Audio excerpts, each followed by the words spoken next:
Assalamualaikum warahmatullahi wabarakatuh. Halo Sobat Cuan, apa kabar? Semoga sehat selalu dan banyak rezeki. Jumpa lagi ya dengan saya Laras Lestiantoro di edisi tanggal 25 Mei tahun 2026.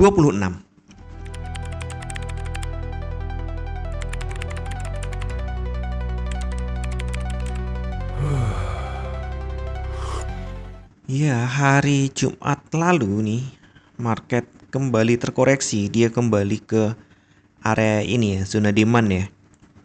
Jadi harga emas dan perak, nggak cuma emas nih, turun pada perdagangan Jumat karena penguatan dolar Amerika.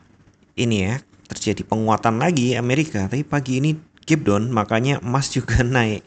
Nah, penurunan emas kemarin Jumat itu selain karena penguatan dolar Amerika Serikat, juga kenaikan imbal hasil obligasi Amerika Serikat dan sikap The Fed yang hawkish terhadap inflasi. Sentimen pasar dipengaruhi oleh meningkatnya risiko inflasi akibat ketegangan di Selat Hormuz dan pembicaraan AS Iran yang belum mencapai kesepakatan yang jelas. Jadi ini para pejabat The Fed juga membuka peluang kenaikan suku bunga jika ekspektasi inflasi terus naik. Bayangin nih, Donald Trump pengennya suku bunga diturunkan, tapi pejabat The Fed-nya termasuk yang digadang-gadang oleh Donald Trump justru lebih berpikir untuk menaikkan suku bunga. Meskipun permintaan aset aman, safe haven masih ada, harga emas gagal menguat karena pasar khawatir nih ada kenaikan harga energi akan membuat kebijakan moneter AS lebih ketat. Dalam sepekan, emas dan perak sama-sama mencatat penurunan dengan emas mengalami 2 minggu berturut-turut melemah. Ya ini terutama ini ya, minggu yang kemarin parah banget turunnya. Dan kondisi market emas saat ini pada time frame daily memang masih berada pada fase bearish correction setelah gagal mempertahankan area di atas ini. Nah, sekarang 500 ini loh. 560 itu gagal, tapi hari ini dicoba naik lagi. Hanya saja kok ada rejection ya. Jadi nih kalau dilihat strukturnya ini sideways setelah terjadi penurunan tajam. Nah, ini agak ngeri-ngeri sedap nih. Apakah dia balik naik lagi, ngumpulin tenaga untuk balik naik lagi, atau sebaliknya justru untuk turun? Kita geser ke 1 jam agar lebih terlihat. Nah di sini ya, tanggal 22 itu market sideways. Ini 22. Turun sideways. Turun, naik, turun lagi gitu kan. Sideways ini, sideways besar nih. Jadi ada batas ini adalah zona supply yang saya buat, yaitu di harga 4.560 sampai 5.800 yang gagal ditembus. Setiap kali ada harga ke situ selalu diisi oleh seller, sehingga harga kembali turun. Dan sebaliknya, begitu harga menyentuh supply di bawah di 4.530 sampai 4.500, harga cenderung dipantulin ke atas lagi. Kalaupun bablas ya ke sini di 4.460 sampai 4.430. Bahkan masih jauh ya. Baru sampai ini aja nih, 50-an.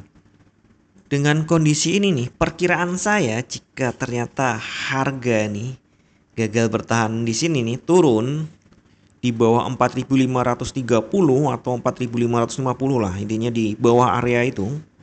Nah untuk hari ini nih, untuk intraday ini saya pikir nih bias intraday masih bearish hingga sideways.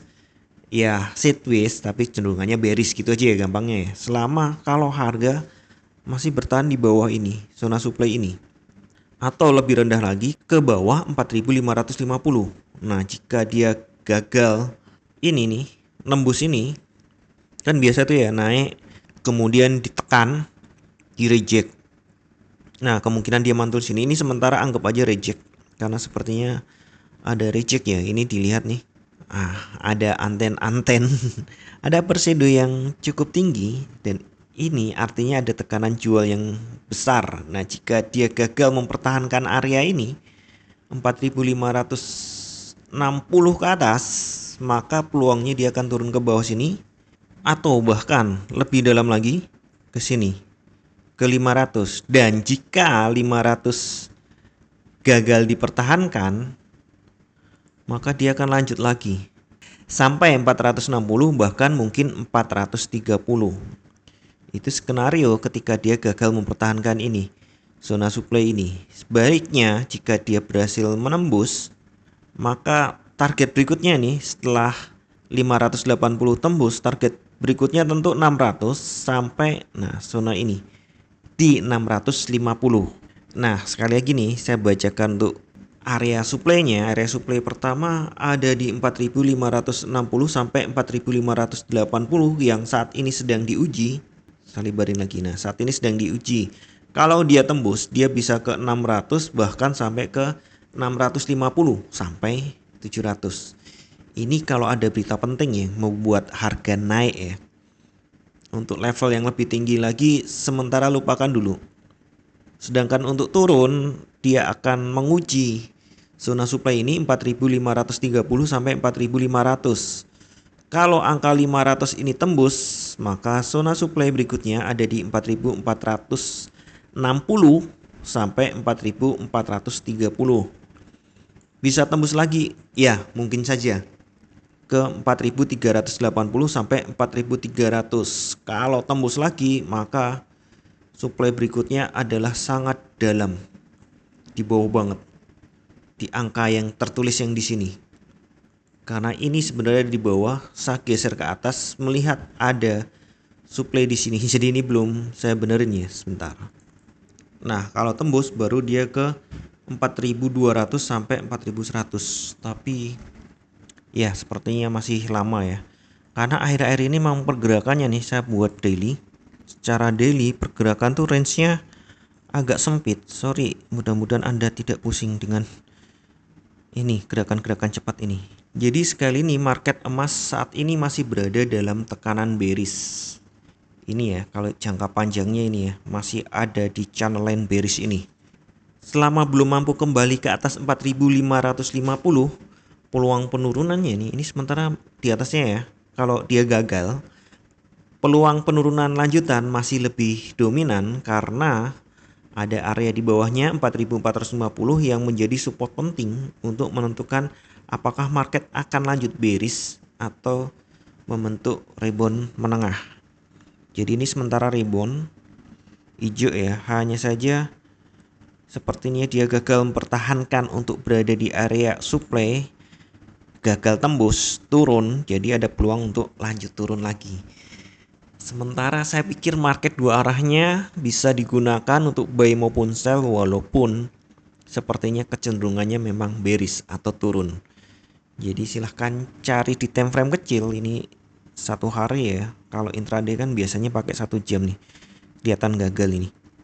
Kemudian untuk eksekusi ke time frame kecil entah 5 menit atau bahkan 1 menit, silahkan reset skala di sini. Jika nanti Anda menemukan nih ciri-ciri untuk sell, silahkan. Dan ini memang area sell.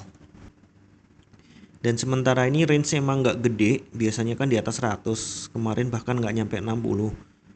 Jadi aman-aman aja, tapi tetap ya batasi risikonya. Dan seperti biasa saya ingatkan kembali, tidak ada satupun analisa yang 100% benar. Anda tetap harus bijak dalam bertransaksi, atur volume transaksi Anda agar sesuai dengan kekuatan dana Anda, dan siapkan money management agar jika ternyata harga bergerak tidak sesuai dengan prediksi atau posisi terbuka Anda, maka Anda bisa segera melakukan antisipasi secara cepat dan tepat. Oke, sekian dulu informasi dari saya. Semoga kita semua cuan hari ini lancar, berkah, manfaat, dan tetap sehat. Amin. Wassalamualaikum warahmatullahi wabarakatuh.